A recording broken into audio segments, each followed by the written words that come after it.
Les pido, por favor, vamos a abrir nuestras Biblias en Mateo capítulo 10, versículos 26 hasta el 33. Dice la palabra del Señor: Así que no los temáis, porque nada hay encubierto que no haya de ser manifestado, ni oculto que no haya de saberse. Lo que os digo en tinieblas, decidlo en la luz, y lo que oís al oído, proclamadlo desde las azoteas. Y no temáis a los que matan el cuerpo, mas el alma no pueden matar. Temed más bien a aquel que puede destruir el alma y el cuerpo en el infierno. ¿No se venden 2 pajarillos por un cuarto? Con todo, ni uno de ellos cae en tierra sin vuestro Padre, pues aún vuestros cabellos están todos contados. Así que no temáis, más valéis vosotros que muchos pajarillos. A cualquiera pues que me confiese delante de los hombres, yo también le confesaré delante de mi Padre que está en los cielos. Y a cualquiera que me niegue delante de los hombres, yo también le negaré delante de mi Padre que está en los cielos. Esta porción que acabamos de leer se encuentra en el capítulo 10, que es el segundo discurso que venimos estudiando de nuestro Señor Jesús, registrado por el apóstol Mateo. Y en este discurso hemos estado diciendo que su tema principal son las instrucciones a los 12 apóstoles. Luego de haber considerado los versículos 5 al 25 que estamos viendo las semanas pasadas, donde les habló de algunas persecuciones, donde les habló cuáles eran los consuelos que tenían que esperar y que les garantizaba, aquí entonces comienza a hablarles sobre no deberían tener temor por lo que le estaba anunciando, les acababa de decir que precisamente por cumplir su ministerio vendrían algunos sufrimientos. La tradición, por ejemplo, enseña que Pedro, el apóstol Pedro, murió martirizado en una cruz, pero boca abajo, durante el reinado o el gobierno del emperador romano Nerón. El mismo Señor Jesús, luego de resucitar, le dijo a Pedro lo siguiente, en Juan 21, 18 al 19. De cierto te digo, cuando eras más joven te ceñías e ibas a donde querías, mas cuando ya seas viejo extenderás tus manos y te ceñirá otro, y te llevará a donde no quieras. Y después Juan hace esta nota: esto dijo, dando a entender con qué muerte había de glorificar a Dios. Y dicho esto, añadió, sígueme. Así que vemos que en esas palabras del Señor Jesús, después de resucitado, le hace algunas advertencias al mismo Pedro, no muy alentadoras. Es decir, le anunció que iba a morir y moriría crucificado, aunque él no quisiera. El Señor Jesús le dice a Pedro: Pedro, vas a morir. Pedro, te van a crucificar. Y después que le dice eso, le dice: pero Pedro, sígueme, igualmente. No te detengas, no tengas temor, sígueme. Eso fue lo que le prometió el Señor Jesús, no solo a sus 12 discípulos, porque vimos la semana pasada que se los ofreció a todo el que creyera en Él. Esa persecución y ese dolor sería llevado por las personas de todas las esferas sociales donde se desenvolvería el cristiano, desde los más íntimos hasta los más distantes. A pesar de todas las palabras de advertencia que el Señor Jesús le hace a sus discípulos, 3 veces en lo que acabamos de leer le dijo: no tengan miedo, no teman. Tendrán persecución, habrá aborrecimiento y para algunos inclusive hasta morirán, pero igual no tengan miedo, dice el Señor. ¿Cuál es el propósito entonces de esta porción que acabamos de leer desde el versículo 26 al 33? El propósito es alentar a los discípulos para que en medio de la persecución cobren ánimo, el temor no los paralice y no dejen de dar testimonio de Jesús, aunque eso despierte el odio más injustificado y recalcitrante. Les repito, ¿cuál es el propósito en esta porción para ellos y para nosotros? Alentarnos para que durante o en medio de la persecución, cobremos ánimo. El temor no debe paralizarnos y que a pesar de lo que estemos viviendo, no dejemos de dar testimonio de nuestro Señor Jesús, aunque eso despierte el odio más injustificado y recalcitrante de parte de los detractores. El texto que acabamos de leer tiene una división natural, que es la que vamos a seguir en el bosquejo. Número 1, el Señor les dice la razón por la cual los discípulos no le deben temer a los hombres. Número 2, les dice a quién sí deben temer los discípulos. Y número 3, el resultado de ese temor. Número 1, la razón para no temer a los hombres. Número 2, a quién sí se debe temer. Y número 3, el resultado del temor.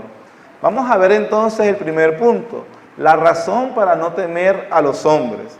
Versículos 26 y 27. Dice el Señor: así que no los temáis, porque nada hay encubierto que no haya de ser manifestado, ni oculto que no haya de saberse. Lo que os digo en tinieblas, decidlo en la luz, y lo que oís al oído, proclamadlo desde las azoteas. El Señor Jesús entonces nos dice que los odios, persecuciones, las circunstancias adversas que se despierten contra los discípulos del Señor no deben ser motivos de temor.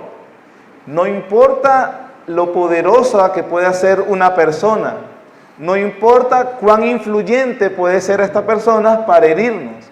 No importa, dice el Señor, lo cercano que sea esa persona que quiera infligirnos ese dolor. Lo que los cristianos deben tener en cuenta es que ellos no deben llenarse de miedo. ¿Quiénes son esas personas que nos van a infligir precisamente ese dolor? Lo dijo en el párrafo anterior. Todos los círculos en los que nos desenvolvemos en la sociedad, desde el ámbito familiar, civil, los gobiernos, los políticos, los amigos íntimos, los círculos religiosos, todas aquellas esferas donde nos desenvolvemos, los creyentes deben esperar que de alguna manera ellos tendrán un rechazo y odio hacia nuestra fe. Piense, hermanos, en la persona que sea. Piense en la influencia que esta persona pueda tener o el poder que pueda tener sobre su vida. Dice el Señor, no le temas. ¿Cuál es la razón? La acabamos de leer en el versículo 26 y 27. Ahora, hay una cosa aquí. Está claro el mandato, ¿verdad? No se llenen de miedo. Eso es claro. Estamos claros allí. También nos dice el por qué. Nos dice porque no hay nada escondido que no haya de ser manifestado y oculto que no haya de revelarse. Eso también está claro. Lo que no está muy claro es por qué esa razón. ¿Qué significa? No hay nada oculto que no haya de ser manifestado o escondido que no haya de revelarse. Algunos opinan que qué es lo que quiere decir nuestro Señor con esa frase, es que se debe a que en el juicio final Cristo ratificará a los creyentes. Cuando traiga toda obra a juicio y quede claro públicamente que aunque muchos creyentes fueron tratados como malhechores y vituperados por causa de Cristo, saldrá a la luz el odio de sus perseguidores y todo el mal que le hicieron a los cristianos.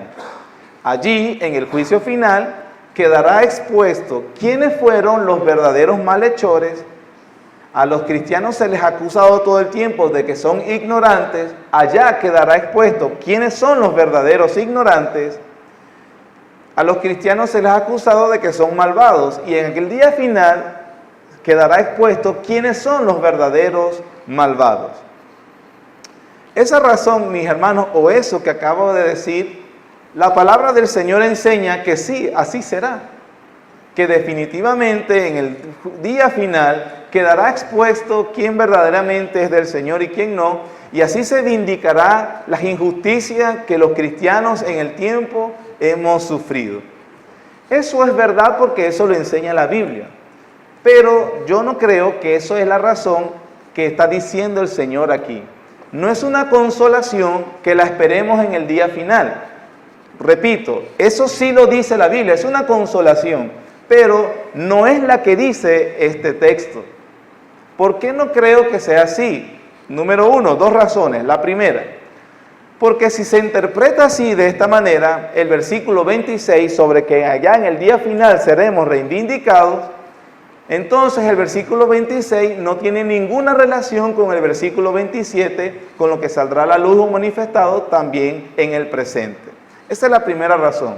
Y en segundo lugar, es que encontramos tanto en el Evangelio de Mateo, Marcos y Lucas, unas palabras muy similares y muy interesantes, sobre todo para aclarar qué es lo que nos está diciendo el Señor en los versículos 26 y 27.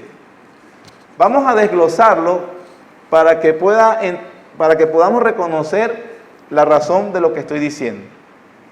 Primero, ¿cuáles son las palabras que se destacan en el versículo 26? Vean, por ejemplo, este par. En el versículo 26 dice lo encubierto y también lo oculto. Hay un par de palabras que significan una cosa. Hay algo que es encubierto y hay algo que es oculto, ¿sí? En el versículo 26.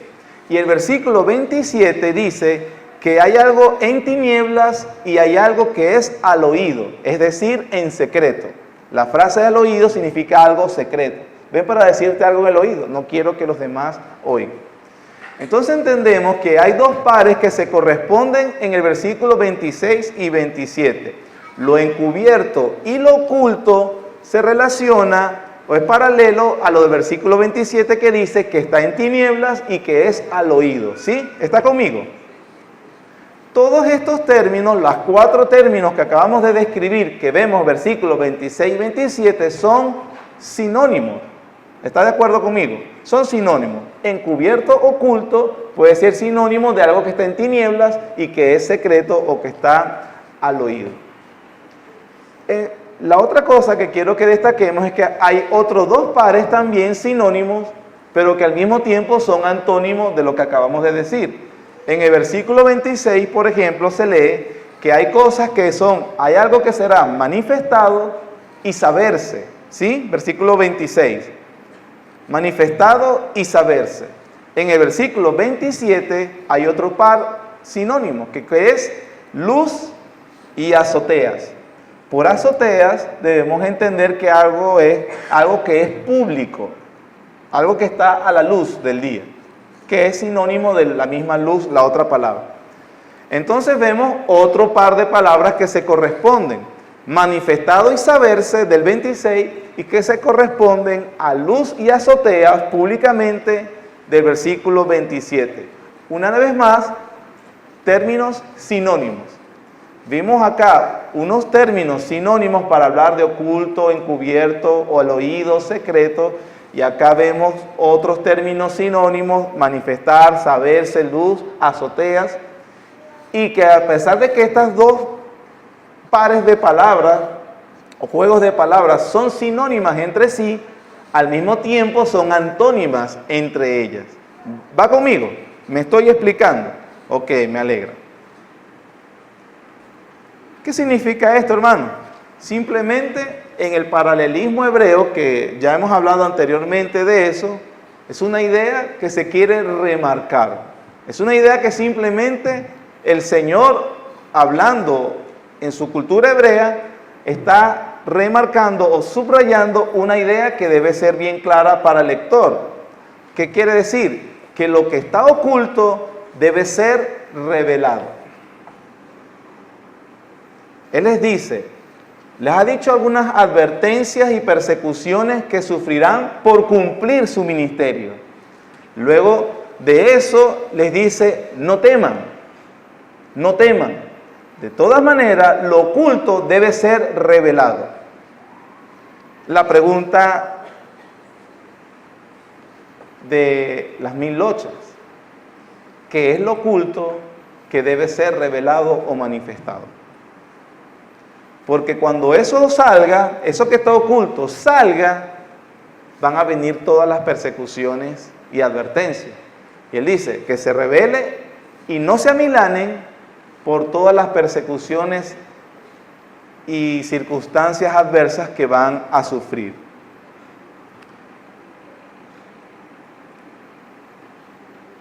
El versículo 27 explica entonces el primero. Dice, así que no los temáis, versículo 26, porque nada hay encubierto que no haya de ser manifestado, ni oculto que no haya de saberse. Lo que os digo en tinieblas, ve cómo empieza a explicar, lo que os digo en tinieblas, decidlo en la luz, y lo que oís al oído, proclamadlo desde las azoteas. ¿Qué se refiere el Señor entonces con todo esto?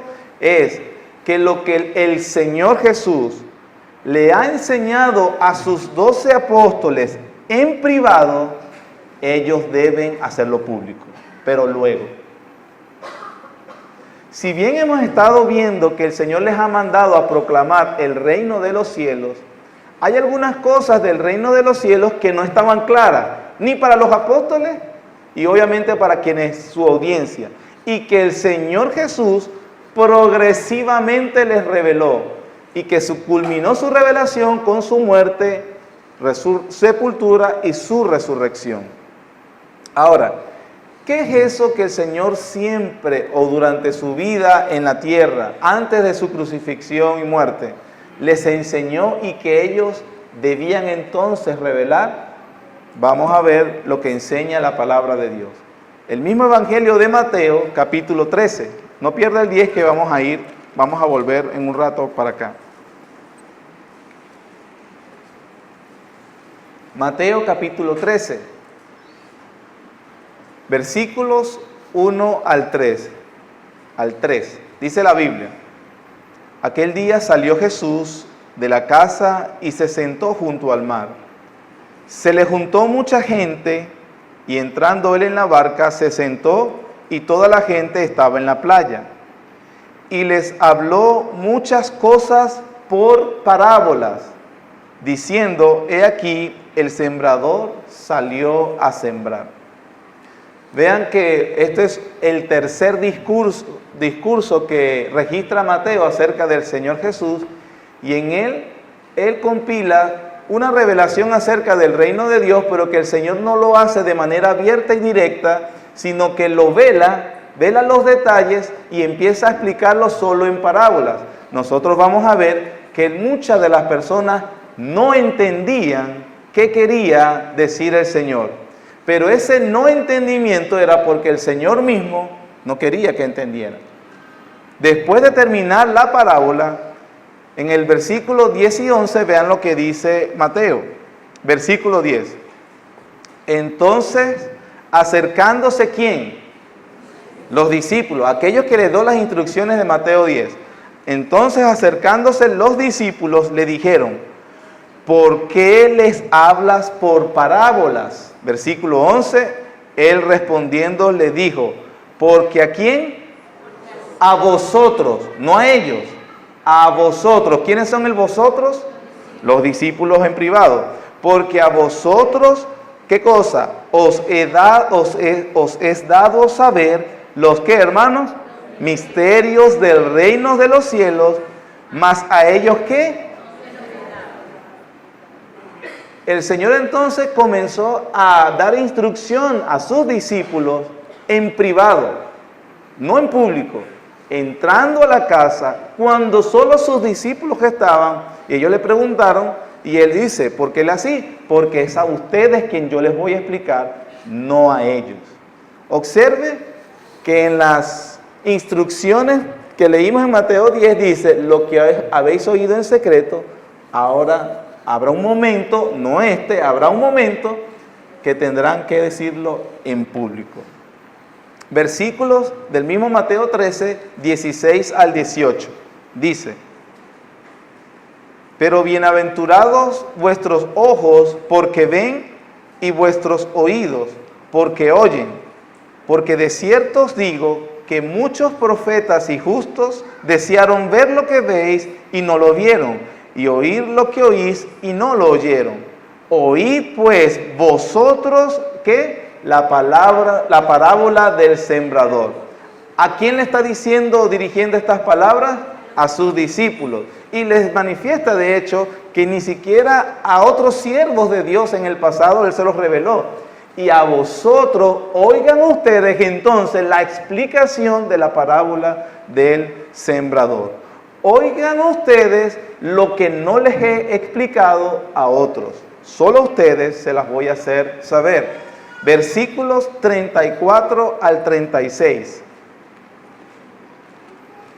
Dice: todo esto habló Jesús por parábolas a la gente, y sin parábolas no les hablaba, para que se cumpliese lo dicho por el profeta cuando dijo: abriré en parábolas mi boca, declararé cosas que, hermanos, escondidas desde la fundación del mundo. Entonces, despedida la gente, entró Jesús en la casa, y acercándose a él sus discípulos le dijeron: explícanos la parábola del cizaña y el campo.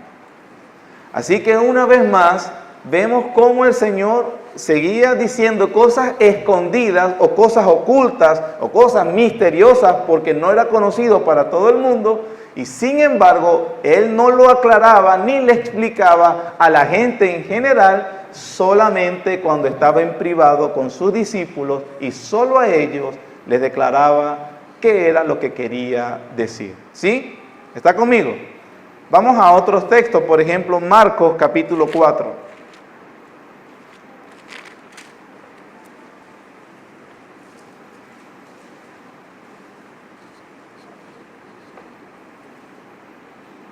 Marcos capítulo 4, versículos 21 al 22. Dice la palabra del Señor. También les dijo: ¿acaso se trae la luz para ponerla debajo del almud o debajo de la cama? ¿No es para ponerla en el candelero? Porque no hay nada oculto. Vean que es muy similar a lo que leímos en el capítulo 10. Porque no hay nada oculto que no haya de ser manifestado, ni escondido que no haya de salir a la luz. Versículos 33 y 34 del mismo Marcos 4.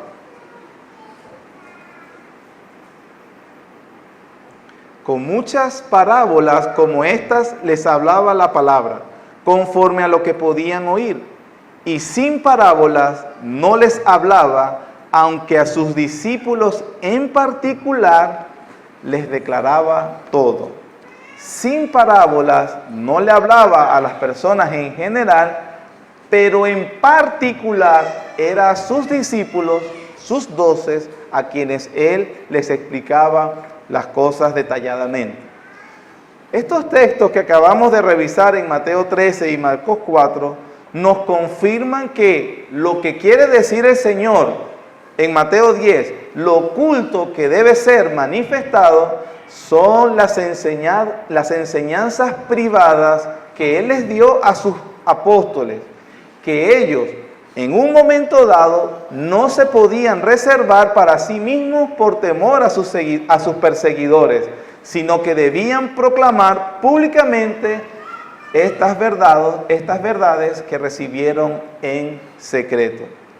No era para ese momento, tendría un tiempo, cumpliéndose un cronograma, y eso lo hemos visto en las exposiciones anteriores, que el Señor tenía un orden, un cronograma, cuando las cosas se iban a ir a ser públicas. Una de las detalles que las personas ven en los evangelios y no entienden, es que el Señor Jesús hizo muchas cosas y le decía a la gente: no digan nada, porque no era el momento de saber. Inclusive a Pedro, Jacobo y Juan los lleva al monte de la transfiguración, se revela en su gloria hacia ellos tres y les dice: no digan nada hasta que el Hijo del Hombre sea glorificado.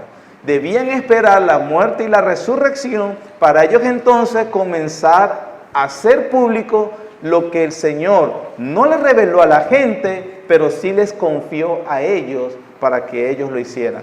De hecho, lo estamos leyendo porque Mateo lo registra en un libro que hace público. Y nosotros nos estamos enterando. ¿Cuál era la razón entonces de no callarse? La razón era la magnitud de lo que se le había confiado, el tesoro tan trascendente que se había depositado en vasijas de barro. Y ellos, porque el tesoro, el contenido de la revelación, los misterios del reino son tan trascendentes que los discípulos no pueden callarse, hermano. Aunque vivan la circunstancia que vivan, siempre deben dar testimonio del Evangelio de Cristo. Siempre, siempre. Y les voy a decir algo, mis hermanos, que viví esta semana. Hemos visto a nuestra hermana Beximar, cuando, sin exageración, prácticamente había una sentencia de muerte sobre su niña. Y ella estaba dando testimonio del amor de Jesucristo, porque le estaba predicando a sus familiares que decían no entender por qué Dios le hacía eso a una bebé. Y la hermana, con todo el dolor del mundo, y podemos entender lo que eso puede significar, no se podía callar, debía dar testimonio del Evangelio de Jesucristo, a pesar de cualquier circunstancia adversa, hermano. ¿Qué refleja usted cuando está en una situación adversa? ¿Qué ve la gente? ¿Qué ven sus familiares que no tienen a Cristo? ¿Ven testimonio del Evangelio de Jesús? El Señor nos llama a que nunca, por nada del mundo, por más adversa que sea la situación, no dejemos de dar testimonio de su Evangelio. Primera carta del apóstol Juan, capítulo 1, versículos 1 al 4, dice Juan: lo que era desde el principio, lo que hemos oído, lo que hemos visto con nuestros ojos, lo que hemos contemplado y palparon nuestras manos tocante al verbo de vida, porque la vida fue manifestada y la hemos visto y testificamos y os anunciamos la vida eterna, la cual estaba con el Padre y se nos manifestó. Lo que hemos visto y oído, eso os anunciamos, para que también vosotros tengáis comunión con nosotros, y nuestra comunión verdaderamente es con el Padre y con su Hijo Jesucristo. Estas cosas os escribimos para que vuestro gozo, ¿qué, hermanos?, sea cumplido. Lo que hemos visto habla de esa revelación apostólica que ellos tenían el encargo de hacer público, y que nosotros también. Es como si el Señor Jesús les dijera: no teman a quienes los persigan, no teman a las circunstancias que estén pasando, no teman a los que los odian. Ustedes son receptores de la verdad más gloriosa que criatura alguna jamás podrá escuchar. Y esa verdad debe ser proclamada por ustedes, a pesar de ustedes, a pesar de cualquier cosa. La verdad del Evangelio, hermanos, debe ser proclamada. Hay personas que realmente son muy fieles, glorifican mucho, alaban mucho a Dios cuando las cosas están bien, pero que cuando las cosas se ponen apretadas, se olvidan de quién es Dios. Ellos no son creyentes, ellos son mercenarios. ¿Qué es un mercenario? Alguien que trabaja por la paga, alguien que actúa solamente cuando recibe el beneficio de lo que va a hacer. Hay personas que le encantan los beneficios de Dios, las bendiciones de Dios, los tesoros de Dios, pero no quieren a Dios. Y si pudieran obtener eso sin Dios, lo tendrían. Y por eso, cuando perciben que no tienen lo que esperan, lo que sus expectativas mundanas, egoístas desean, estas personas también ocultan el Evangelio de Dios. Dice a Pedro que los profetas del Antiguo Testamento, con una revelación parcial, porque no tenían toda la revelación, dieron su vida por lo que el Señor hasta el momento les había revelado. Muchos profetas quisieron oír lo que vosotros oís, decía el Señor. Ellos querían ver lo que vosotros ven y ellos no lo vieron. Y así ellos estuvieron dispuestos a dar su vida. Cuanto más nosotros que tenemos la revelación completa del Hijo de Dios. Los apóstoles, le dice las Escrituras, conocieron personalmente al Mesías. Los apóstoles, y solo ellos, fueron enseñados personalmente por el Mesías. Los apóstoles, y solo ellos, fueron comisionados personalmente por él. Ninguno de nosotros, ni nunca nadie después de ellos, ha tenido el privilegio que ellos tuvieron. Y por eso solo ellos, los 12, son depositarios de la revelación trascendente. Tanto así que la iglesia misma se fundaría con lo que ellos y solo ellos tenían que decir sobre Jesucristo. La predicación verdadera y la iglesia verdadera solamente está sostenida en el fundamento de Cristo y los apóstoles. Y lo que se sabe de Cristo debe ser por lo que los apóstoles dijeron. No existe hoy en día ninguna nueva revelación, no hay nada autorizado para que se enseñe sobre Cristo a menos que no sea las Escrituras. Sola Escritura, si no tiene capítulos y versículos, nadie tiene derecho a decir, así dice el Señor. Nadie. Oí a veces algunos testimonios de algunas personas. Y hermano, estuve por esta situación, pero tengo paz a pesar de que cometí errores. Porque sabe que reflexionando el Señor me dijo, tranquilo, esto y lo otro. Y yo digo, ¿cómo le dijo eso? Lo que es más... lo que hace más ruido es que lo que dijo que le dijo el Señor no está en la Biblia.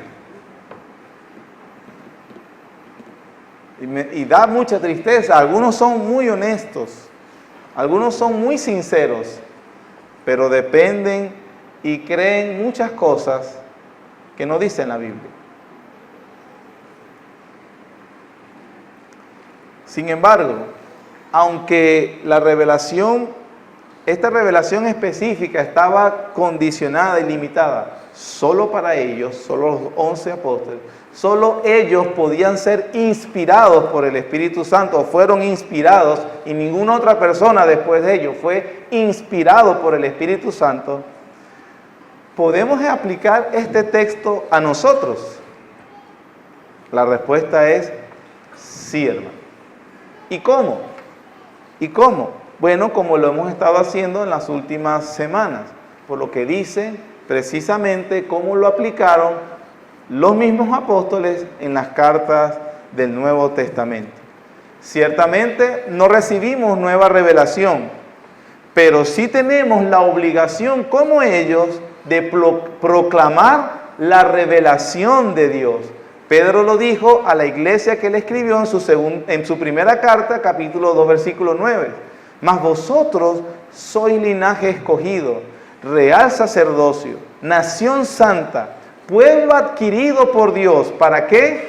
Para que anunciéis las virtudes de aquel que os llamó de las tinieblas a su luz admirable.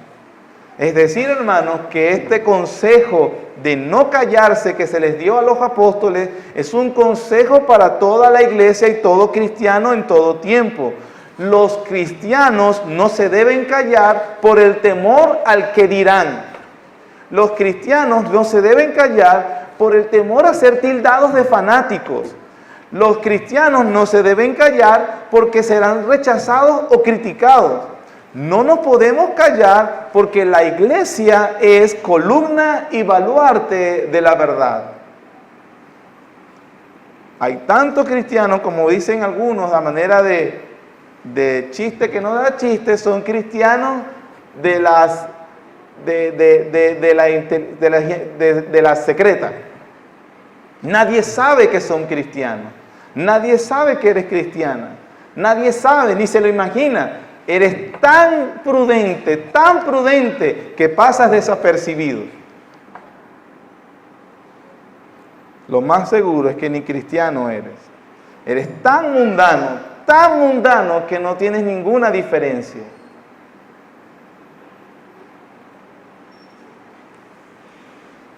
Matthew Henry, un puritano del siglo XV, escribió en su comentario: el objetivo del enemigo no es destruirlos a ustedes, sino suprimir su mensaje. Por consiguiente, en cualquier circunstancia, proclamen el Evangelio. David Wood, otro comentarista, dijo: es necesario que el Evangelio sea predicado en toda su plenitud, aunque tengamos que pagar el precio de la oposición o persecución. ¿Cuál es entonces lo que nos llama el Señor? Y la explicación de versículos 26 y 27, proclamen el Evangelio. No importa las circunstancias que se vengan, no teman. Amén. Segundo punto, ¿a quién sí debemos temer? ¿A quién sí debemos tener este temor? Versículos 28 al 31. Y no temáis a los que matan el cuerpo, mas al alma no pueden matar. Temed más bien a aquel que puede destruir el alma y el cuerpo en el infierno. ¿No se venden 2 pajarillos por un cuarto? Con todo, ni uno de ellos cae en tierra sin vuestro Padre, pues aún vuestros cabellos están todos contados. Así que no temáis, más valéis vosotros que muchos pajarillos. Por segunda ocasión en esta porción, el Señor repite: no teman. Se los dijo en el 28 y se lo dijo en el 26 y lo repite en el 28 y más adelante lo vuelve a repetir. En 3 ocasiones le dice a los apóstoles: no teman. La razón es obvia. Seguramente el rostro reflejaba que tenían mucho miedo. No sé si a ustedes les ha pasado, pero cuando en tiempos de mi infancia, en la urbanización donde vivíamos en aquel momento, las casas no estaban cercadas y había muchos perros bravos. Y entonces a uno le decían: no tengas miedo, porque los perros huelen el miedo y atacan al que tiene más miedo. Eso obviamente no ayudaba, porque era peor la cosa. Ahora tenía más miedo, porque me iba a oler a mí. Y no corras porque persiguen al que corre, y eso provoca que uno corra. Así que cuando los veas bravos, no tengas miedo y no corras. Bueno, esas palabras no motivan, no consuelan y no quitan el miedo, lo aumentan. El hecho es que el Señor vio que las advertencias que le hizo en el párrafo anterior les provocó muchísimo temor. Ellos serían los representantes del rey. Y uno tiene una imagen que ser el representante del rey, al rey se le respeta, al representante también. Pero él les dice que en cambio recibirán persecuciones e inclusive hasta la muerte. El rostro seguramente se les puso pálido, seguramente no están muy contentos y muy seguros. Y el Señor Jesús lo percibe, los ve y 3 veces les dice: no teman, no teman. Opa, óigame, no teman. En todas las escrituras, hermanos, y como leíamos en el Salmo 103, el Señor sabe que somos polvo. Y el Señor se recuerda de nuestra condición débil y vulnerable. En las Escrituras completamente vemos que una y otra vez el Señor le dice a su pueblo: no temas, yo te redimí. No temas, porque Jehová va delante de ti. Él estará contigo, no te dejará ni te desamparará. No temas, porque yo soy Jehová tu Dios, que te sostiene de la mano derecha. Siempre vamos a ver en los profetas, en los salmos, en los evangelios, el Señor diciéndole a su pueblo: no teman, no teman, no teman. Él, el Señor, más que nadie, conoce nuestra condición. El Señor, conoce, hermanos, qué es lo que despierta tus temores. Él sabe qué es lo que te quita la tranquilidad y como buen pastor, Él cuida a sus ovejas. Y mientras ellas pastan en esta vida y a pesar de que vean los leones alrededor, a pesar que vean lobos que están gruyendo alrededor, el pastor de sus ovejas le grita, no teman, yo estoy con ustedes. El Señor entonces dice, no le teman a los hombres. ¿Por qué? Según lo que acabamos de leer, porque hay uno mayor que los hombres al cual sí le debemos temer. No teman porque, tranquilo, lo más que pueden hacer es matarlos. Nada más. Nada más. ¿Cuál es la gracia entonces, hermano? Pensé que me dirían, no temas porque no te van a matar. No teman, no te van a tocar. Pero no dice eso. No teman porque en el peor de los casos los van a matar. Nada más. Pero aunque nos parezca chistoso o aunque de alguna manera para aquel que tiene aferrada su vida solamente a lo terrenal, eso no le parezca ningún tipo de consolación de parte del Señor Jesús, los cristianos saben que no deben temer porque en las Escrituras está bien claro que sabemos que Dios mismo nos está llevando a donde nosotros estaremos. Él le acaba de decir a los discípulos, no teman porque los van a perseguir, maltratar y inclusive hasta matar. Y no teman porque yo mismo los estoy llevando a ese lugar. La razón la dice el versículo 29. ¿No se venden 2 pajarillos por un cuarto? Con todo, ni uno de ellos cae a tierra. ¿Qué, hermanos? Ni uno de ellos, ni un pájaro de estos, cae a tierra sin vuestro Padre, pues aún vuestros cabellos están todos contados. Así que no temáis, más valéis vosotros que muchos pajarillos. Con esto el Señor está diciendo, todo lo que acontece, todo lo que sucede, todo siempre es dirigido por Dios. Nada ni nadie puede evitar que se cumpla lo que Dios quiere. Ninguna de esas aves, por insignificante que puede ser para nosotros, caería sin la determinación de Dios. Ni las aves. Con la frase que el Señor dice, aún vuestros cabellos todos están contados, el Señor da a entender el cuidado paternal que tiene sobre todos sus hijos, donde cada detalle, donde cada acontecimiento, cada situación, la que sea, por más insignificante que parezca, lleva el sello de la providencia divina. Ese es el consuelo para nosotros. Aún lo que para ti es imperceptible, porque estoy seguro que los que tienen cabello no saben cuántos tienen. No saben cuántos se les caen cuando se bañan y cuando se peinan. Pero el Señor Jesús sí. Dios en su cuidado sí. Y dice que no pasará ni una sola cosa, por más insignificante que suceda en la vida de uno de sus hijos, que no lleve el sello de la providencia divina. Dios, hermanos, entonces, no promete que nunca se burlarán de nosotros, no promete que seremos respetados o importantes, tampoco nos promete que nadie nos podrá herir, no nos promete que no nos podrán humillar, inclusive nos dice que hasta los podrán matar.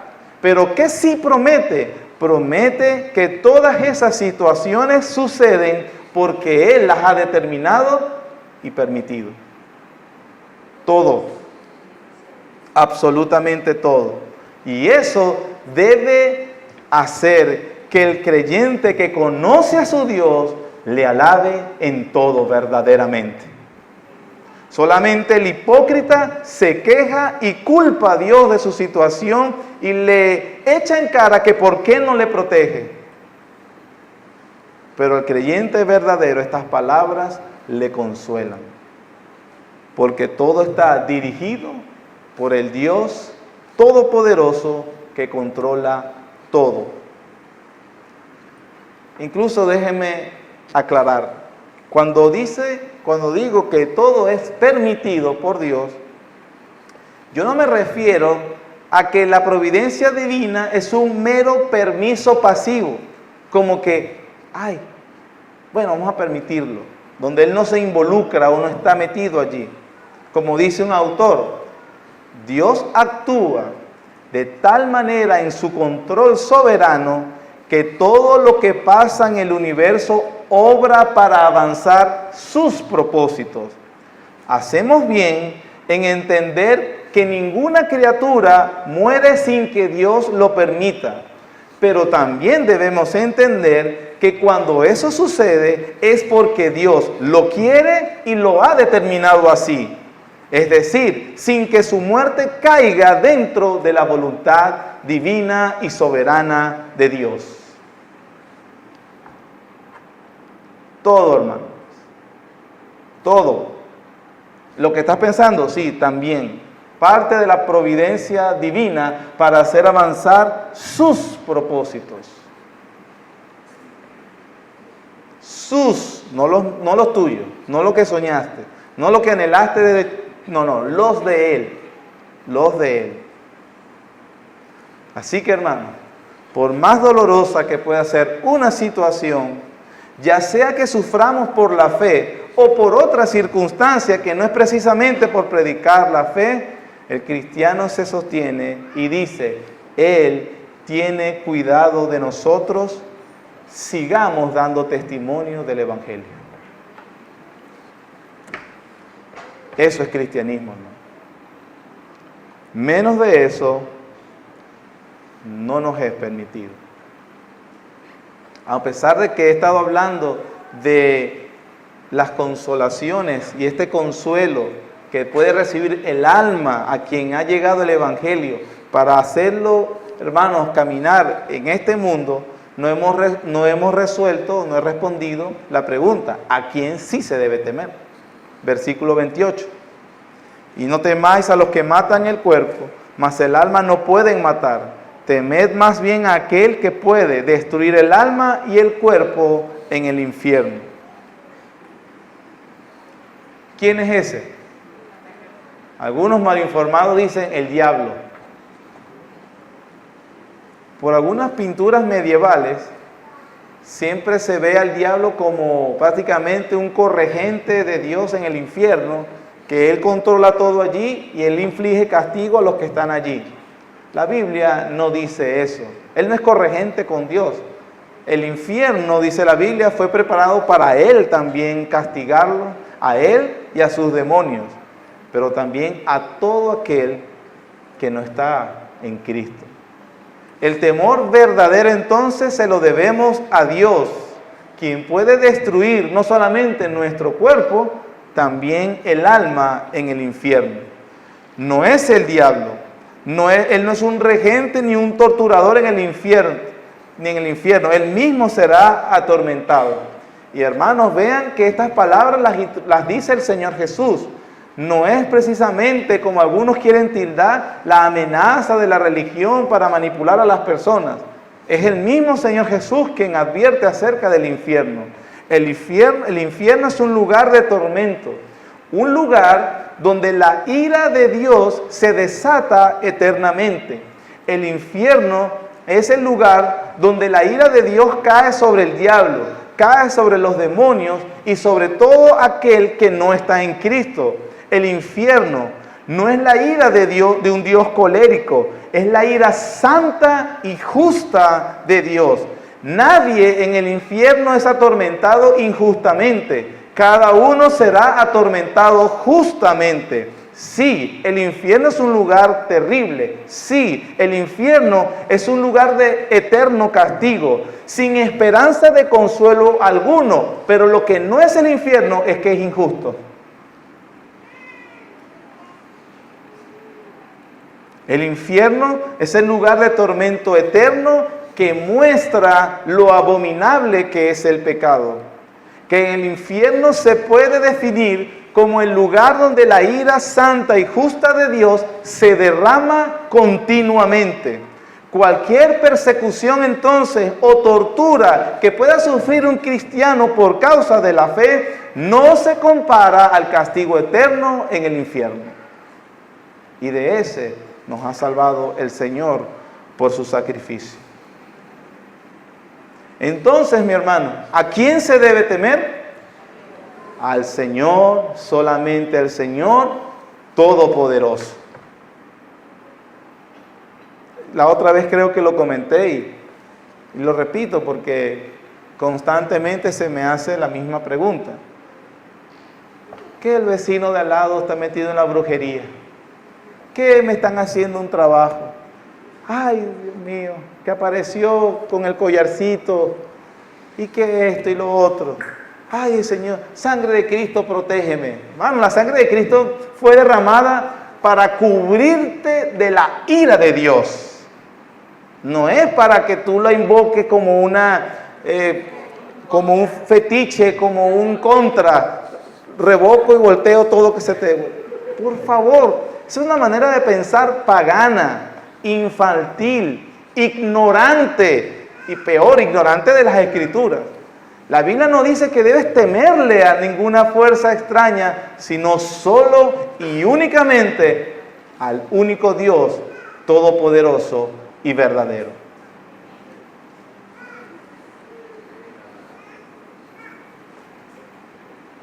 Comentarista llamado, perdón si no pronuncio bien, Broadus, dice: aquí se contrasta dos tipos de temor.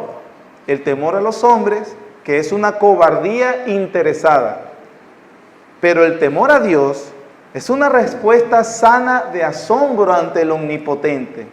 Respuesta, por cierto, que se nos recomienda siempre a lo largo de la Biblia. Tengan temor a Dios. Donald Carson, un erudito del Nuevo Testamento: la peor de la oposición que puede recibir un cristiano no se puede comparar a la ira de Dios. Si uno teme a Dios, no tiene por qué temer a ninguna otra cosa o persona. David Burke también dijo: no debemos dejar que el temor condicione nuestro comportamiento, sino que debemos ser guiados por el temor a Dios. Quien sí debe condicionar nuestro comportamiento es el temor a Dios y no temor a los hombres.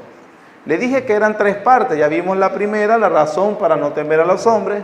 La segunda también, que a quien sí debemos temer. Vamos a nuestro último punto, el tercero: resultados de ese temor. Versículos 32 al 33.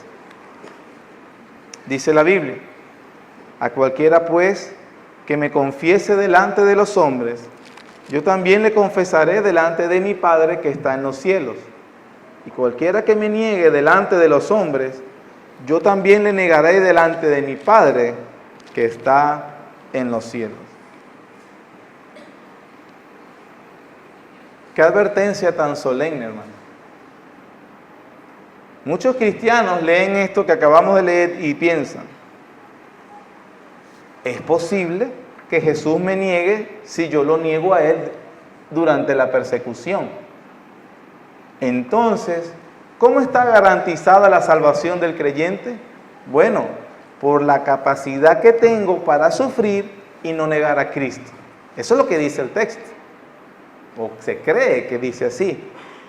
Y hay cristianos que son una especie de amor al sufrimiento y les encanta siempre hay algo malo que los acosa, siempre están pobres calimeros, siempre están pobrecito yo, lo que he pasado, la vida y tal, pero yo soy fiel. Entonces eso no es para remarcar la bondad de Dios, es para remarcar la fidelidad mía. Es una cuestión de promoverme, algo así como para promoverme, hay que tener mucho cuidado. Y es una advertencia solemne que no hay que negarle el peso. A algunos también les gusta acomodar y decir: no, tranquilo. Lo que quiere decir Jesucristo allí es que te vas a perder los galardones del cielo. O sea, tú no te vas a perder. No importa si realmente tú ahorita, bueno, tú sabes, no te comportes como cristiano, bueno, ya tú recibiste a Cristo, ya tú estás seguro. Y no importa cómo el testimonio que das, bueno, es muy malo que no diste bien testimonio, pero no te preocupes porque tu salvación está segura y garantizada. Lo que pierdes son galardones, entonces como que, bueno, si a la final voy a vivir en el cielo, ¿qué me importa? La gente es así, porque, ¿qué me importa una cadena más de oro? O sea, bueno, la gente toma eso con esa literalidad. Y claro, a los interesados, una cadena de oro para mí. Y toma ese tipo de galardones como literales. Como que si el Señor también estuviera comprándonos nuestra fidelidad. Te voy a dar oro mejor que el italiano, puro. No es eso, hermano. No es eso. Cristo dice entonces claramente, el que me niega, yo también le negaré.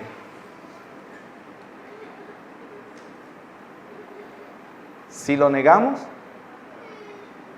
significa, pastor, que si lo niego, entonces pierdo la salvación. No, mi hermano, no pierdes la salvación, porque tú no puedes perder lo que no es tuyo. Eso simplemente revela que no eres cristiano. ¿Cuál es el punto que debemos tener claro aquí, mis hermanos?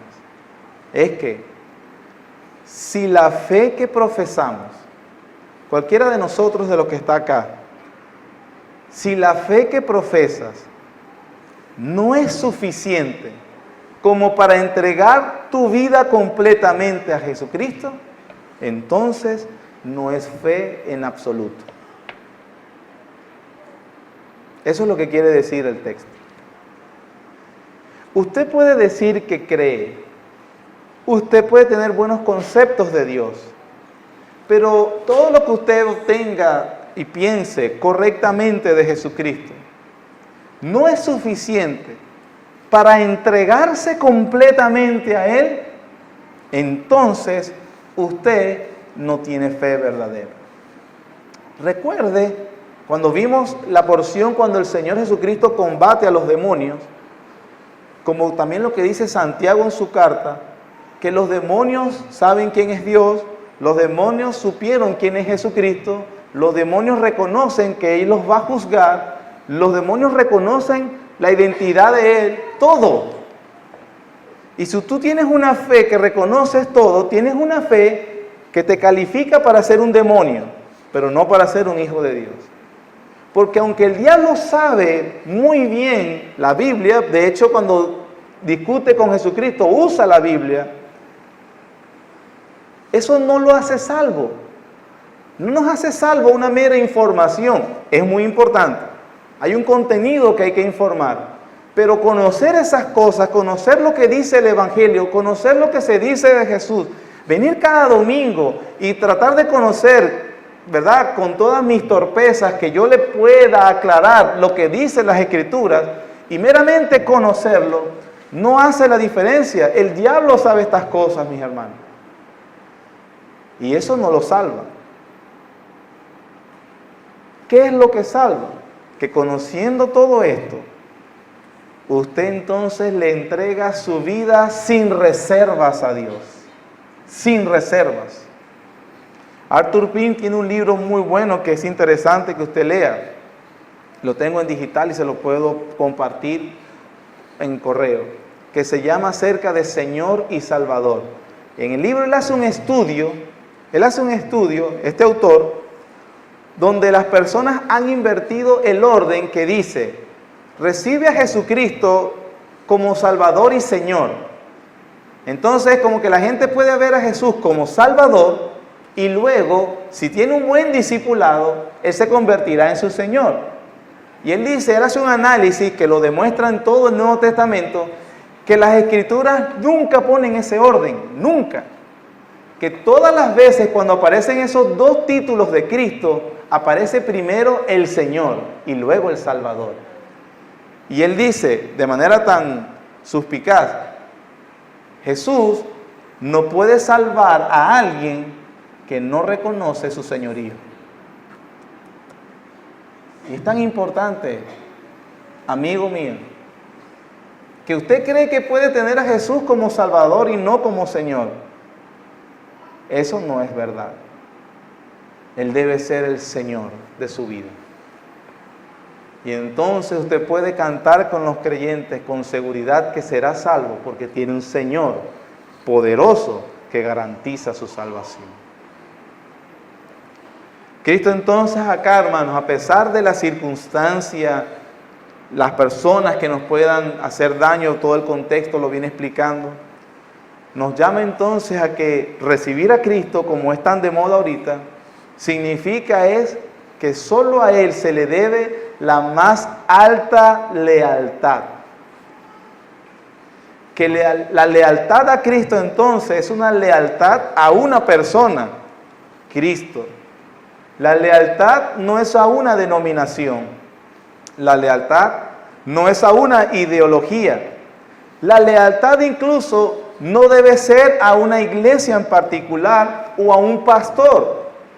La lealtad absoluta solamente se la debemos a Jesucristo. Él es nuestro Señor. Todas las cosas que hagamos partiendo desde ese punto, entonces podemos hacerlas confiados en que no seremos avergonzados. Hermanos, es interesante, y con esto termino, que el destino último de una persona para la eternidad depende solamente por una palabra dicha de Cristo en ese día final ante el Padre. ¿Lo conozco? No lo conozco. El destino final de una persona solamente depende de esa sentencia al final del Señor Jesús. ¿Lo conozco o no lo conozco? Ya vimos en Mateo 7 cómo el Señor, a pesar de que muchas personas puedan decir algunas cosas, profetizamos en tu nombre hicimos milagros, Señor, Señor, yo nunca os conocí, hacedores de maldad. Que el Señor de verdad, o tengamos la confianza, en aquel día Él dirá, lo conozco, Padre. Lo conozco, Padre. La conozco, Padre. ¿Por qué? Porque mientras estuvimos en este peregrinaje, a pesar de algunas circunstancias, inclusive dolorosas y adversas, le fuimos leal siempre a Él. Siempre a Él. Nos dice que a veces no tendremos lágrimas, mis hermanos. No, tampoco nos dice que todos en absoluto morirán martirizados. No lo dice la Biblia así. No nos dice que todos sufriremos en el mismo grado. Algunos serán de diferentes formas el sufrimiento, la persecución o la adversidad. Pero sí nos ha prometido, o sí es seguro algo. Uno, que las tendremos en algún momento. Dos, Él no nos abandonará. No nos ha abandonado a pesar de eso. Y lo mejor de todo, hermanos, que si tú le eres leal con todo tu corazón, también entonces puedes andar con garantías de que Él ha sido acá tu Señor, también será tu Salvador. Oremos. Le pido a los hermanos de la música que por favor entonemos una canción. Les pido ponerse de pie, por favor. Oremos, alabamos al Señor con este canto y seremos despedidos luego de cantar. Padre bendito, gracias Señor por tu misericordia. Gracias Padre por permitirnos darte este culto, pero sobre todo Señor, gracias por las consolaciones que nos das. Oh Dios, tú eres el soberano, todopoderoso que controla cada circunstancia. Conoces la de cada uno en particular, la de cada uno de nosotros. Conoces hasta lo que nosotros no sabemos, los más mínimos detalles. Y nos prometes no temas, yo estoy contigo. Señor, que esta consolación se afirme en tus hijos, Padre. Que esta consolación sea lo que nos haga descansar en ti como nuestra fortaleza, cualquier cosa que estemos pasando. Gracias, Señor, te amamos. Todo esto lo recibimos por nuestro Señor Jesucristo, quien murió en la cruz del Calvario en nuestro lugar. Gracias, Padre. Recibe entonces la alabanza y adoración que te damos en este momento y la que debemos darte continuamente en nuestras vidas. Amén.